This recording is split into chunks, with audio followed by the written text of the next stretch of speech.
আচ্ছা দেখো, আমরা আগের দিন হাইড্রোক্লোরিক অ্যাসিড, নাইট্রিক অ্যাসিড এবং সালফিউরিক অ্যাসিডের রাসায়নিক ধর্মগুলো আলোচনা করেছিলাম। আজকে আমরা আলোচনা করব সোডিয়াম হাইড্রক্সাইডের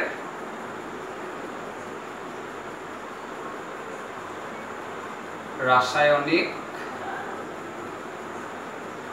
ধর্ম।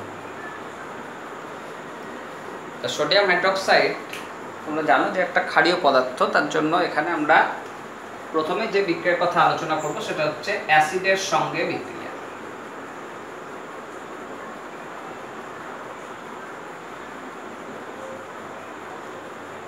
বিভিন্ন ধরনের অ্যাসিড, যেমন ধরো হাইড্রোক্লোরিক অ্যাসিড, তার সঙ্গে সোডিয়াম হাইড্রক্সাইডের বিক্রিয়া হলে তৈরি হবে সোডিয়াম ক্লোরাইড এবং জল। নাইট্রিক অ্যাসিড, তার সঙ্গে যদি বিক্রিয়া ঘটানো হয় তাহলে তৈরি হবে সোডিয়াম নাইট্রেট এবং জল। সালফিউরিক অ্যাসিড, তার সঙ্গে যদি আমরা সোডিয়াম হাইড্রক্সাইডের বিক্রিয়া ঘটাই, এখানে বিক্রিয়াটা দুটো ধাপে ঘটে। এটা যেহেতু দুখানা হাইড্রোজেন আছে, তার জন্য প্রথম ধাপে একখানা হাইড্রোজেন প্রতিস্থাপিত হয় NaHSO4 প্লাস H2O। পরবর্তীতে আবার NaHSO4 সেটা আবার NaOH এর সঙ্গে বিক্রিয়া করলে তৈরি হয় Na2SO4 প্লাস H2। তাহলে যেহেতু NaOH একটা ক্ষারীয় পদার্থ, তার জন্য এটা অ্যাসিডের সঙ্গে সহজেই বিক্রিয়া করে। এছাড়া দেখো, সোডিয়াম হাইড্রক্সাইড ধাতুর সঙ্গেও রাসায়নিক বিক্রিয়া ঘটায়। ধাতুর সঙ্গে রাসায়নিক বিক্রিয়া বিভিন্ন ধাতু, যেমন ধরো অ্যালুমিনিয়াম, তার সঙ্গে সোডিয়াম হাইড্রক্সাইড এবং জল এর মিশিয়ে যদি ফোটানো হয়, সোডিয়াম হাইড্রক্সাইডের জলীয় দ্রবণ, গাঢ় জলীয় দ্রবণ এবং অ্যালুমিনিয়াম ধাতু সহ যদি ফোটানো হয় তাহলে তৈরি হয় NaAlO2 sodium aluminate plus hydrogen.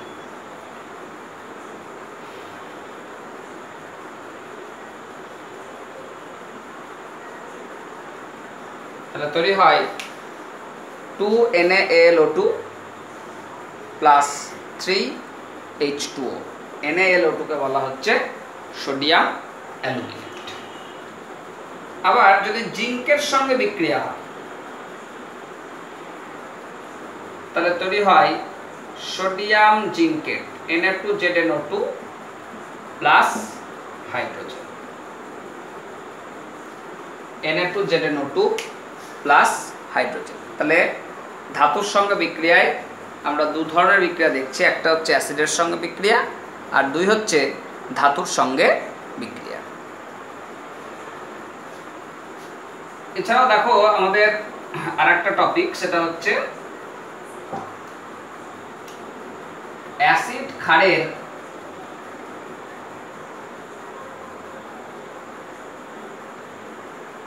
নিরাপদ ব্যবহার। অ্যাসিড এবং ক্ষার এটাকে আমরা নিরাপদে কিভাবে ব্যবহার করব, কারণ এগুলো হচ্ছে তীব্র ক্ষয়কারী পদার্থ, বিশেষ করে তীব্র অ্যাসিড, তীব্র ক্ষারগুলো। এগুলো আমাদের শ্বাসরোধী, এগুলো আমাদের ত্বকের ক্ষতি করে, জামা কাপড় নষ্ট করে। সেজন্য আমরা যখনই অ্যাসিড ক্ষারকে ব্যবহার করব, বিশেষত তীব্র অ্যাসিড তীব্র ক্ষারকে ব্যবহার করব, তখন কিন্তু আমাদের বেশ কিছু সাবধানতা অবলম্বন করতে হবে। সাবধানতার মধ্যে আমাদের কি করতে হবে? গায়ে অ্যাপ্রন পরতে হবে। অ্যাপ্রন মানে এক ধরনের মোটা জামা, যেটা গায়ে পরে নেওয়া হয়। তার ফলে কি হয়, যদি অ্যাসিড ক্ষার, তীব্র অ্যাসিড তীব্র ক্ষার এসে আমাদের জামায় পড়ে, জামাটাও নষ্ট হবে না, প্লাস আমাদের ত্বকটাও কম ক্ষতিগ্রস্ত হবে। চোখে চশমা পরতে হবে, যাতে তোমার ওই অ্যাসিড ক্ষার ছুটে এসে চোখে না পড়ে। চোখে পড়লে চোখ জ্বালা করবে, চোখ অন্ধ হয়ে যেতে পারে।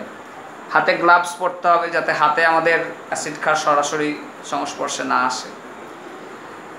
এরপরেও যদি সংস্পর্শে আসে অসাবধানতা বশত, তখন কি করবে? যদি তীব্র অ্যাসিড দ্বারা দহন হয়, এই তীব্র অ্যাসিড দ্বারা পুড়লে তাকে আমরা বলি অ্যাসিড বার্ন। অ্যাসিড দ্বারা পুড়ছে তাকে বলছি অ্যাসিড বার্ন। তাহলে তীব্র অ্যাসিড দ্বারা যদি দহন ঘটে তাহলে তোমাকে প্রথমেই করতে হবে কি, প্রচুর পরিমাণ জল দিয়ে ওই ক্ষত স্থানগুলো পরিষ্কার করে নিতে হবে, বেশি পরিমাণ জল ঢেলে। তাহলে কি হবে, তোমার জ্বালা অনেকটাই কমবে। আর তারপরে প্রতিকার করার জন্য সেই স্থানটা তুমি কি করবে, সোডিয়াম বাইকার্বনেট এর জলীয় দ্রবণ দ্বারা ধুয়ে দেবে। সোডিয়াম বাইকার্বনেটের জলীয় দ্রবণ হচ্ছে আসলে একটা ক্ষারীয় দ্রবণ।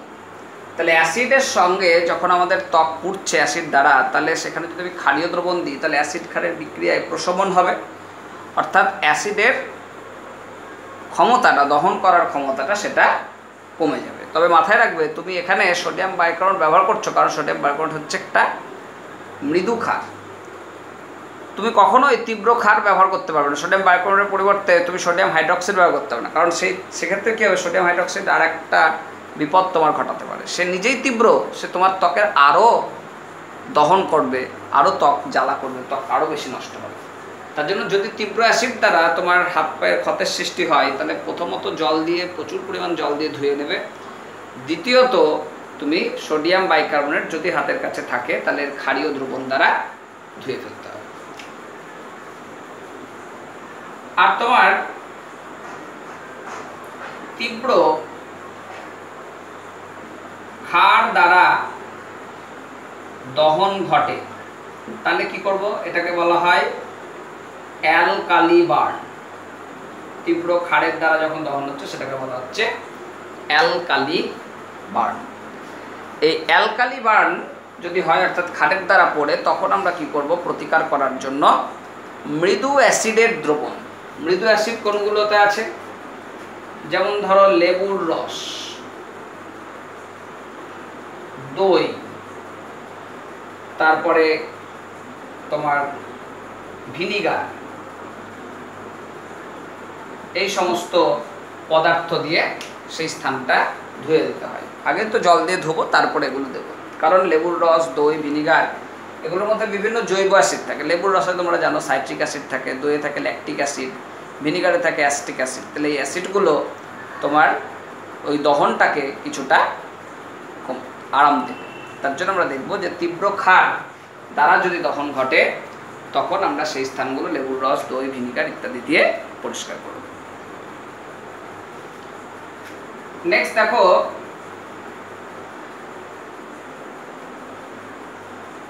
আমরা যদি লঘু অ্যাসিড প্রস্তুত করি, লঘু অ্যাসিড কি আর প্রস্তুত করা হয় না, তো গাঢ় অ্যাসিডের মধ্যে পর্যাপ্ত পরিমাণ জল যোগ করে আমরা সেটাকে লঘু অ্যাসিড করি। তাই লঘু অ্যাসিড প্রস্তুত করা কিন্তু বেশ তোমার সাবধানতা অবলম্বন করতে হয়। লঘু অ্যাসিড প্রস্তুত করি তখন জলের মধ্যে গাঢ় অ্যাসিড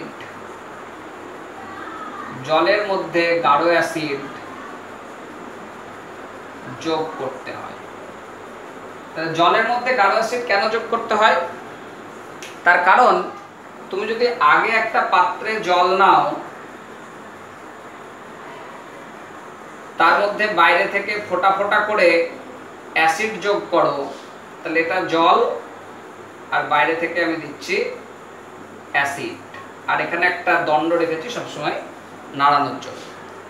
তাহলে কি হবে, এখানে যে তাপ উৎপন্ন হয়, অ্যাসিডে জল দিলে তাপ উৎপন্ন হয়, তা সেই তাপটা ছড়িয়ে যাবে, তার ফলে বিস্ফোরণ ঘটার সম্ভাবনা কমবে। কিন্তু তুমি যদি উল্টোটা করো, তুমি এখানে আগেই অ্যাসিড দিয়ে দিবে আর তার মধ্যে বাইরে থেকে তুমি ফোঁটা ফোঁটা করে জল মেশাচ্ছ, কাঁচদণ্ড দিয়ে নাড়ছ, তাহলে এই জল যখনই অ্যাসিডের সংস্পর্শে আসবে, আসলে এখানে জলটা তো কম, অ্যাসিডটা বেশি, তাহলে দেখা যাবে কি যে প্রচুর তাপ একসঙ্গে উৎপন্ন হবে, সেই তাপে বিস্ফোরণ ঘটার একটা সম্ভাবনা থাকে। তার জন্য আমরা লঘু অ্যাসিড প্রস্তুত করার সময় জলের মধ্যে গাঢ় অ্যাসিড যোগ করব, কখনোই গাঢ় অ্যাসিডের মধ্যে জল যোগ করব না। বোঝাতে পারলাম? নেক্সট দেখো,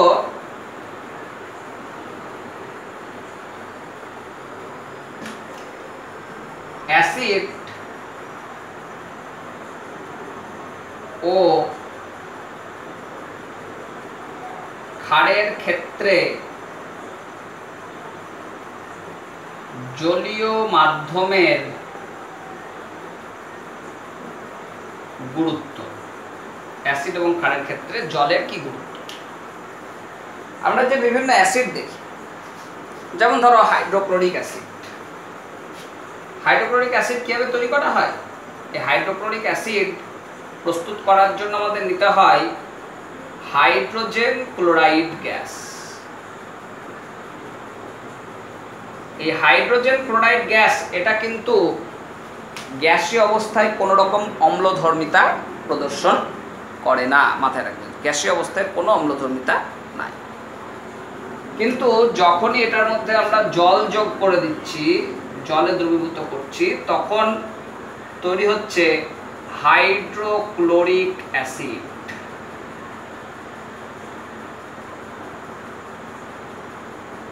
তাহলে আমরা যদি জল না দিই, তাহলে হাইড্রোজেন ক্লোরাইড গ্যাস কিন্তু কোনোভাবেই অ্যাসিড রূপে আচরণ করবে না।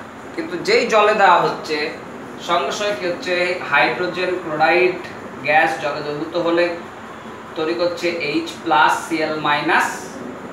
এই H+ পরবর্তীতে আবার জলের সঙ্গে যুক্ত হয়ে গিয়ে তৈরি করছে H3+। তাহলে জলীয় মাধ্যম ছাড়া হাইড্রোজেন ক্লোরাইড গ্যাস কিন্তু অ্যাসিড রূপে আচরণ করে না। তাহলে তুমি হাইড্রোজেন ক্লোরাইড গ্যাসকে যখন জলে দেবে, তবেই ওটা অ্যাসিড রূপে আচরণ করবে। একই রকমভাবে নাইট্রিক অ্যাসিড,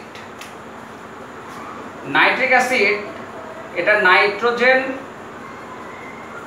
ট্রাইঅক্সাইড গ্যাসকে জলের মধ্যে দিয়ে দাও, বা নাইট্রোজেন ডাইঅক্সাইড গ্যাসকে NO2, তাহলে তৈরি হয়ে গেল HNO3। NO2 দিলেও হয়, বা N2O5 দিলেও হয়। তা এই গ্যাসটা যখন জলে দিলাম, তবে কি HNO3 হলো। এবার HNO3 কি করছে? বিয়োজিত হয়ে গিয়ে H+ আর NO3- তৈরি করে, আর H+ জলের অণুর সঙ্গে যুক্ত হয়ে গিয়ে H3+ আয়নে পরিণত হচ্ছে। তাহলে জলীয় মাধ্যম থাকলে তবেই এর অম্লধর্মিতা দেখতে পাবো। জলীয় মাধ্যম যদি না থাকে, তাহলে এগুলো কিন্তু অ্যাসিড রূপে আচরণ করবে না। একই রকম ভাবে তুমি যদি সোডিয়াম হাইড্রোক্সাইড নাও, সোডিয়াম হাইড্রোক্সাইড একটা কঠিন পদার্থ। কঠিন অবস্থায় কোনো ক্ষার ধর্ম দেখা যাবে না, কিন্তু এটাকে যেই জলের মধ্যে দিব, তখন এটা বিয়োজিত হয়ে গিয়ে Na+ এবং OH- আয়নে ভেঙে যাবে। বা CaOH2 যখন জলে দিব, তখন এটা বিয়োজিত হয়ে Ca2+ আর দুখানা OH- আয়ন উৎপন্ন করছে। তাহলে জলীয় মাধ্যমে দিলে তবে গিয়ে এরা হাইড্রক্সিল মূলক তৈরি করছে, তখন আমরা এদেরকে ক্ষার বলছি। আর যারা জলীয় মাধ্যমে দেওয়ার পরেও OH- আয়ন দেবে না বা H3+ দেবে না, তাদেরকে আমরা ক্ষার বা অ্যাসিড বলতে পারছি না। তাহলে জল মাধ্যমটা এখানে কিন্তু খুবই গুরুত্বপূর্ণ। জলীয় মাধ্যমের উপস্থিতিতেই আমরা এই সমস্ত যৌগগুলোর অম্লত্ব, ক্ষারকত্ব ধর্ম দেখতে পাই। দেখো, তোমাদের এখানে একটা পরীক্ষা আছে, এরকম একটা পরীক্ষা নল বা টেস্ট টিউব নিলে, তার মধ্যে তুমি শুকনো সোডিয়াম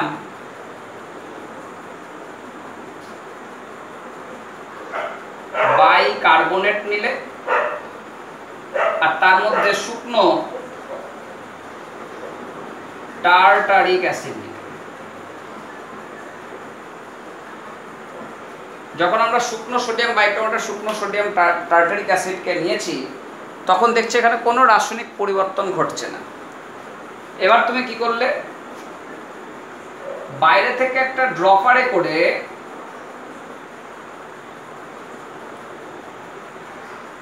ফোঁটা ফোঁটা করে এর মধ্যে জল যোগ করছো, এর মধ্যে জল আছে,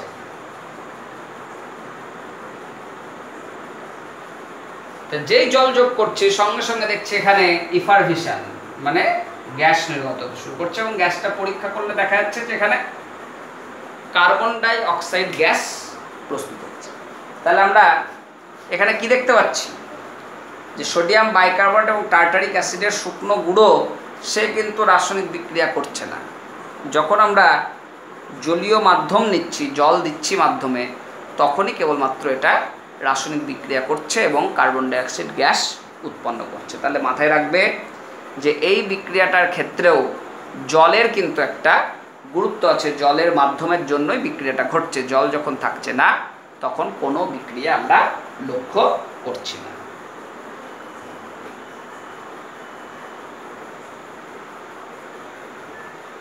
আবার দেখো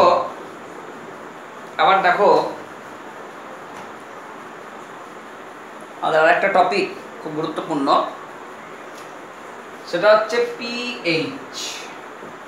একটু উপর ধারে এইচটা লেখা হয়, পি এর মাথার দিকে বড় হাতের এইচ, পিএইচ। পিএইচ হচ্ছে একটা স্কেল। কোনো দ্রবণ আম্লিক না ক্ষারীয় সেটাকে পরিমাপ করার জন্য আমরা এই স্কেল ব্যবহার করি।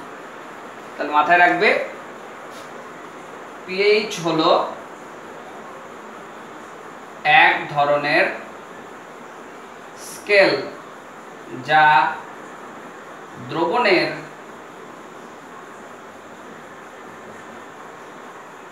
অম্লত্ব ও ক্ষারকত্ব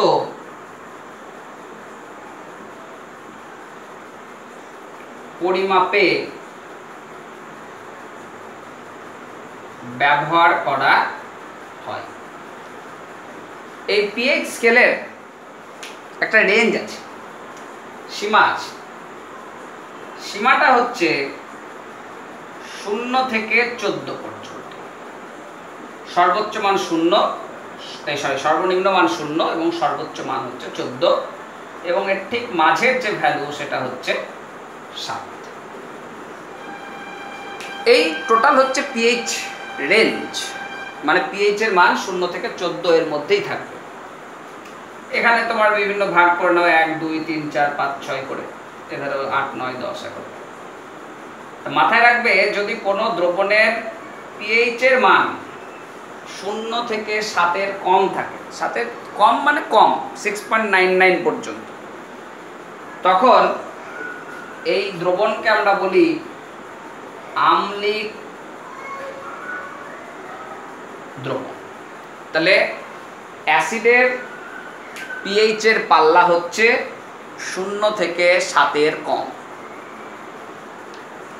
আর যদি কোনো মাধ্যমের পিএইচ এর মান 7 থেকে 14 এর মধ্যে, মানে 7 এর বেশি, সেখান থেকে 14 পর্যন্ত হয়, তখন সেই দ্রবণকে আমরা বলবো ক্ষারীয় দ্রবণ। তাহলে আম্লিক দ্রবণ হলে তার পিএইচ এর মান 7 এর কম হবে, 0 থেকে 7 এর মধ্যে হবে, 7 এর ঠিক আগেই শেষ হবে। আর ক্ষারীয় মাধ্যম হলে 7 থেকে 14, অর্থাৎ 7 থেকে সামান্য বেশি থেকে শুরু করে 14 পর্যন্ত। তাহলে এক্স্যাক্ট যদি 7 চলে আসে ভ্যালু, তখন সেই মাধ্যমকে আমরা বলি প্রশম মাধ্যম। উদাহরণ হিসাবে আমরা বলবো, সব থেকে সহজ উদাহরণ হচ্ছে বিশুদ্ধ জল। বিশুদ্ধ জলের পিএইচ কে আমরা ধরি 7, বিশুদ্ধ জলকে আমরা প্রশম মাধ্যম হিসাবে ধরে নিই। আর মাথায় রাখবে যে অ্যাসিডের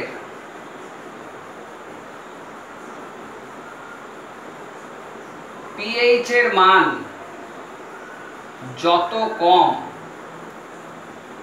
সেটি তত বেশি আম্লিক।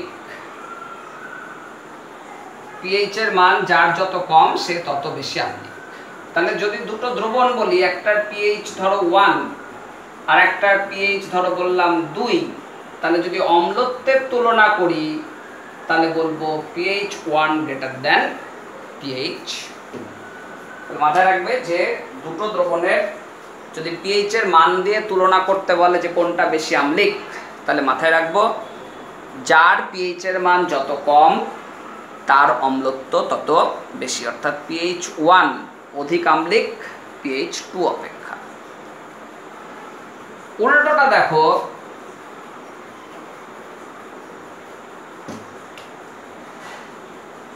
যে ক্ষারের pH এর মান যত বেশি হয়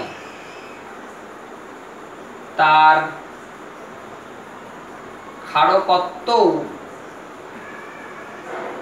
তত বেশি হয়।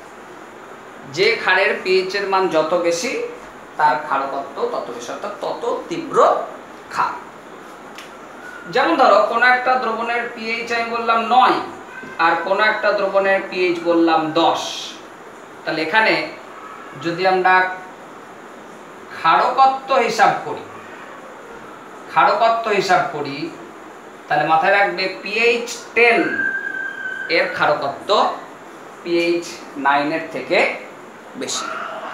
তাহলে ক্ষারকত্বের দিকে মাথায় রাখবে যে মাধ্যমের pH এর মান যত বেশি তার ক্ষারকত্ব তত বেশি, আর অ্যাসিডের ক্ষেত্রে মাথায় রাখবে যে মাধ্যমের pH এর মান যত কম অম্লত্বও তত বেশি।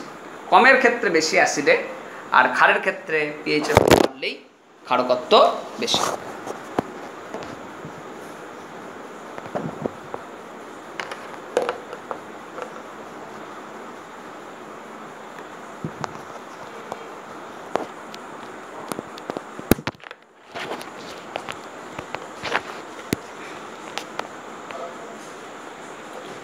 বোঝাতে পারলাম?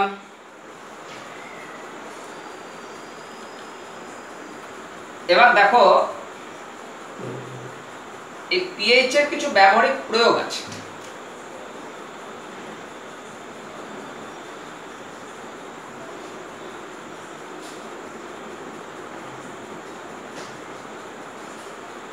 যেমন টুথপেস্টের ক্ষেত্রে আমাদের যে মুখের লালারস এর pH এর ভ্যালু হচ্ছে 6.02 থেকে 7.05 এর মধ্যে।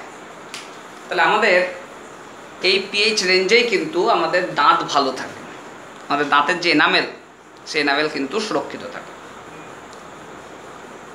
যদি pH এর ভ্যালু 6 এর নিচে নেমে যায়, অর্থাৎ দ্রবণ যদি আম্লিক হয়ে যায়, তখন দেখা যায় আমাদের দাঁতের ক্ষয় হয়। যেমন আমরা যদি মিষ্টি জাতীয় খাবার খাই, কোল্ড ড্রিঙ্কস খাই, তাহলে এগুলো থেকে অ্যাসিড তৈরি হয়, দাঁতের ফাঁকে আটকে যায়। সেই দাঁতের ফাঁকে আটকে গেলে কি হয়, এগুলো দাঁতকে আমাদের ধীরে ধীরে ধীরে ধীরে ক্ষয় করে। আমরা দেখি দাঁত ক্ষয়ে যাচ্ছে, আমরা বলি দাঁতে পোকা লাগছে। পোকা বলে কিছু নাই, দাঁতের ক্ষয়টাকেই আমরা দাঁতের পোকা বলি। তার জন্য আমাদের টুথপেস্টের যে pH সেই ভ্যালুটা 9 এর কাছাকাছি রাখা হয়। কেন 9 এর কাছাকাছি রাখছি? কারণ আমরা যখন দাঁত মাজবো তাহলে মুখে যদি খাদ্যদ্রব্য আটকে থাকে তাহলে সে তো দাঁতটাকে আম্লিক করে দিয়েছে। তাহলে আমরা যদি ক্ষার দিয়ে দাঁতটা মাজি, ক্ষারীয় পদার্থ দিয়ে দাঁতটা মাজি, তাহলে কী হবে, তার pH এর ভ্যালুটা পুনরায় ওই 6.02 থেকে 7.05 এই রেঞ্জের মধ্যে চলে আসবে। তাহলে আমাদের দাঁত কি হবে, সুরক্ষিত থাকবে। তার জন্য দেখবে আমাদের ডাক্তাররা বলেন যে প্রতিদিন 2 বার করে দাঁত মাজতে, সকালবেলা এবং রাত্রে শোয়ার আগে। তাহলে কি হচ্ছে, দাঁতের মধ্যে খাদ্যবস্তু আটকে থাকলে সেগুলোও বেরিয়ে যাচ্ছে, তার ফলে pH এর ভ্যালু ওই 7 এর কাছাকাছিই থাকবে। দাঁতের এনামেল সহজে নষ্ট হবে না, দীর্ঘদিন আমাদের দাঁত ভালো থাকবে। এছাড়াও দেখবে জমিতে চাষ করার আগে চুন ছড়ানো হয়। এটা একটা বিষয়, যাদের মাঠে চাষবাস আছে তারা দেখবে যে মাঝে মধ্যে জমিতে কি করে, গ্রীষ্মের সময় চাষ করার আগে, লাঙল দেওয়ার আগে মাঠে চুন ছড়িয়ে দেয়। তাহলে কেন ছড়ায়? আসলে আমরা জমিতে রাসায়নিক সার হিসাবে অ্যামোনিয়াম সালফেট এটা ব্যবহার করি। এটা একটা রাসায়নিক সার। এই অ্যামোনিয়াম সালফেট যখন আমরা জমিতে ব্যবহার করি তখন দেখা যায় যে জমির অম্লত্ব বাড়ে, জমির পিএইচ কমে যায়। তা জমির অম্লত্ব বাড়ছে, জমির পিএইচ কমে যাচ্ছে, তার ফলে কি হয়, জমির তোমার উর্বরা শক্তি নষ্ট হয়ে যায়। তার জন্য আমরা উর্বরা শক্তিকে ফিরিয়ে আনার জন্য জমিতে চুন প্রয়োগ করি। চুন আসলে একটা ক্ষারীয় পদার্থ, তাহলে ক্ষার দিলে অ্যাসিডের সঙ্গে বিক্রিয়া হয়, বিক্রিয়া হওয়ার ফলে জমির পিএইচের ভ্যালু আবার 7-এর কাছাকাছি চলে আসে এবং দেখা যায় জমিতে ফলন উৎপাদন আবার বৃদ্ধি পায়। তার জন্য মাঝে মধ্যে মাটি পরীক্ষা করা দরকার। আমরা অনেক সময় কী করি, চাষিরা দেখি ফসল ফলছে না, আরও সার দিতাম। তাহলে সার দিলেই যে ফসল ফলবে তা নয়, মাটির উপাদানের গুণগত বিষয়টাও আমাকে লক্ষ্য রাখতে হবে, যে মাটির পিএইচটা কেমন আছে বা কোন উপাদানটা কম আছে, কোন উপাদানটা বেশি আছে, সেগুলো আমাদেরকে মাটি পরীক্ষা করে চাষ করলে ফলন বেশি হয়, সার প্রয়োগ কম করতে হয়। এই পিএইচটা তোমরা বাড়িতে নিজেরাই করতে পারবে। যেখানে ধরো মাঠে চাষ হচ্ছে, যে মাঠে ফসল লাগানো হবে, মাঠের থেকে সেইখান থেকে মাটি কিছুটা সংগ্রহ করতে হবে। সেই মাটিটাকে ভালো করে শুকিয়ে নিয়ে তাকে বেশ রোলার করে সেই মাটিটাকে জলের মধ্যে মেশাতে হবে, দিয়ে একটা পিএইচ পেপার ডোবালেই সেই মাটির পিএইচ কত আছে তুমি পিএইচ পেপারের বর্ণ থেকে বুঝতে পেরে যাবে। এছাড়াও দেখবে মাছ চাষের পুকুরেও মাঝে মধ্যে চুন ছড়ানো হয়। মাছ চাষের পুকুরে চুন প্রয়োগ করা হয়।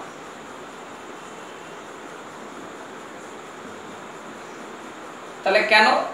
ওই একই কারণ, যে তুমি মাছ চাষ করছো, জলে প্রচুর জৈব পদার্থ মিশছে, জৈব পদার্থ মেশার ফলে জলের পিএইচের ভ্যালু কমে যাচ্ছে।